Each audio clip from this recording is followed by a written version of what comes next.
And you just listen to a young girl who was saying that the Nigerian community here is totally very angry. Covers all the aspects of various techniques of our general was the Ijaw country of the Niger Delta of the Federal Republic of Nigeria. He went to several schools. His major academic genesis was at the government college, Ujeli. Go gather, destroy their food. With the waiting camp and that other camp, some more camp. You don't compensate everybody. In its key generation sometimes. Today our focus will be on the style of T.C. Clark, a poet and writer, and we shall also be very interested in his point Akmo dancer. Some lives are meaningful, some are empty. Lives that are meaningful, with too much meaning and riches to offer humankind. Long after some of these earthly adventures and no more, one can still find footprints of these great lives on the pavements of our contemporary life. Good evening, you're welcome to the program Green Planet.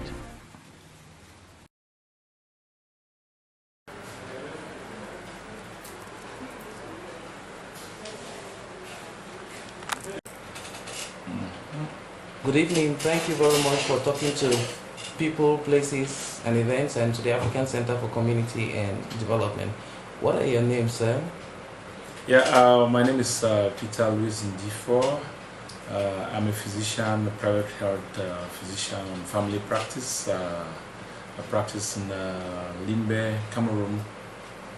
And you run an institution, a hospital. What's the name of your institution? Our health facility is called Family Healthcare Foundation.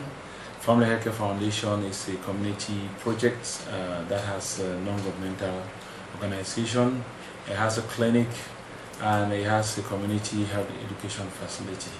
The NGO aspect of it is focused on taking care of patients who, because of lack of financial means, because of lack of health education, because of terminally ill states, these people stay at home and they don't get any form of basic care and they even die. And so we at the level of Family Healthcare Foundation, we think that all human beings have the right to be able to have basic form of health education and care.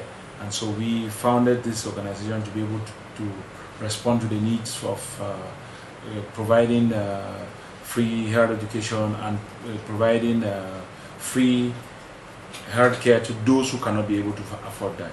And how do you come about doing this? I think it should be very difficult. You probably need resources to do this, and probably you need partners and a collaborative agenda to get on to doing such a very important contribution to your society.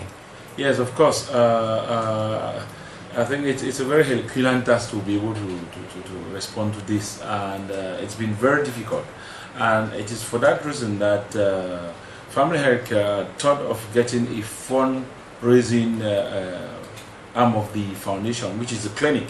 The clinic, it runs, as a clinic. It has all the departments, emergency service, inpatients, laboratory, and all the other parts of a clinic that you can imagine. And this clinic is the only part, of the department of the foundation that generates some amount of money. So this money, apart from paying for basic services and paying for staff, the amount of profit that we get there, we give a significant push on to our NGO activities.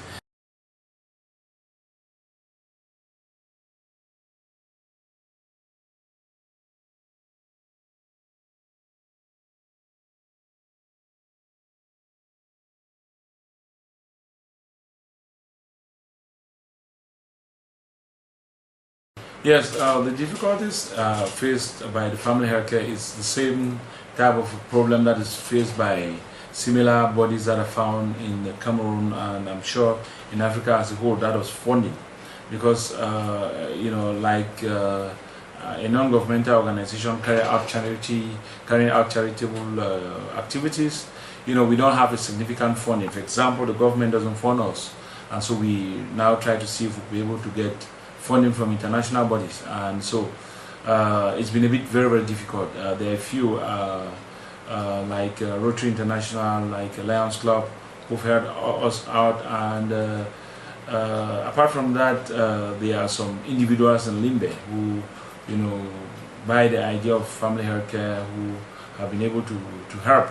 And apart from that, it's only family health care that does the funding, and we are calling on all international bodies, all people who think that the human race needs equal medical care, to be able to see if they could be able to help family health care, and that's a cry.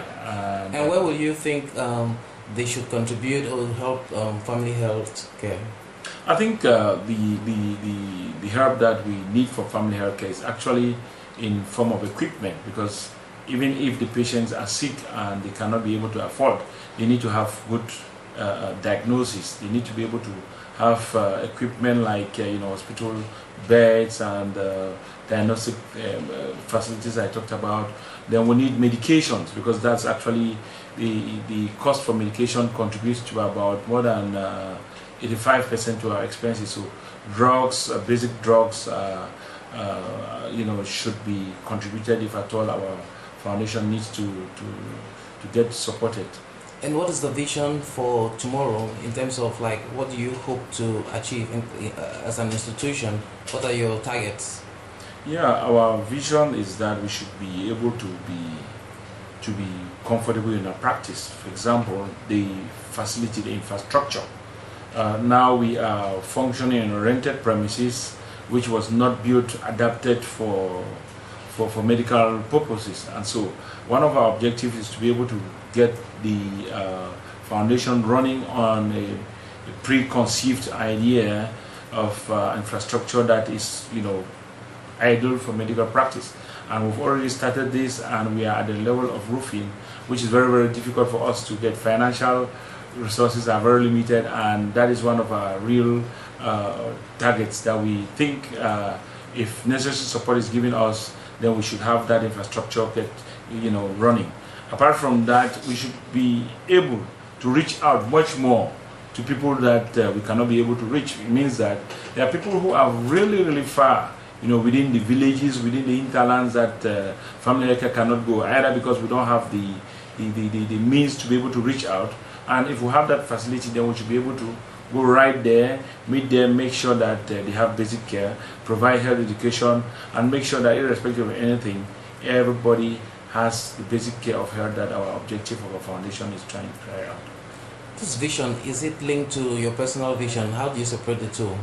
What has influenced this kind of big vision? Is it your love for people, for humanity, or just the fact that you're trained as a physician? I think this vision started when I practiced first in the government for about 10 years, and I saw a lot of patients who, died without any form of care. And I just had to imagine that if we had just a bit of care given at the onset to prevent, these people from getting sick, and even giving basic medication to them, they could have not died. And I think, given my background, because I grew up from, a moderate, low-level class of family, and I thought that people should be able to have equality in the way care is given. And I think just being trained in Cameroon and knowing that we can be able to do with the little amount of resources that we get, I think it's the holistic approach that I had, and most physicians will share my idea, but the fact there is to be able to get up and create something that can get functional. So I think it's, first of all, my own idea, the sympathy for suffering of the people, and the background in which we grow in Africa, full of poverty, full of diseases, and full of lack of means to be able to carry out things that made us come up with this very wonderful idea, which I think one day we'll be proud to say, okay, we conceived it, we attempted it, we made it, and it's becoming successful. Now, what will be your last words in people, places, and events? What will you be saying to people who do not know what you've been rendering to the society, and to people who probably would like to get to know better about this institution that has been helping to transform lives in Cameroon? Yeah, what I want to say is that it's always wonderful to reach out. It's always wonderful to help. At times when you help, the joy that comes in helping and giving out is when you see somebody who is desperate, somebody who is dying, who had no hope, who had nothing to look forward, get back and smile and say thank you. There is nothing that is greater than somebody telling you thank you. And I think any other person who will think about helping us will help millions of other citizens who cannot be able to reach out. And when they turn back and tell you thank you, it's a lot of pleasure that you have in return. Thank you very much, Doctor, for talking to people, places, and events. And I hope through the venue of this program, your voice shall reach out to the millions that are going to be watching you. Thank you very much. Thank you. Thank you for watching People, Places, and Events. Thank Arrey Ivo. Thank you very much. And you just listened to a young girl who was saying that the Nigerian community here is totally very angry. Covers all those aspects affecting the various techniques of our general base was the Ijo country of the Niger Delta of the Federal Republic of Nigeria. He went to several schools. His major academic genesis was at the government college, Ujeli. Go gather, destroy their food. With the camp and that other camp, don't go camp. Don't compensate everybody. In its key generation sometimes. Today our focus will be in the style of J.C. Clark, a poet and writer, and we shall also be very interested in his point Akmo dancer. It's someone that needs to be exploited. Some lives are meaningful, some are empty. Lives that are meaningful, with too much meaning and riches to offer humankind. Long after some of these earthly adventures and no more, one can still find footprints of these great lives on the pavements of our contemporary lives. Good evening, you're welcome to the program Green Planet.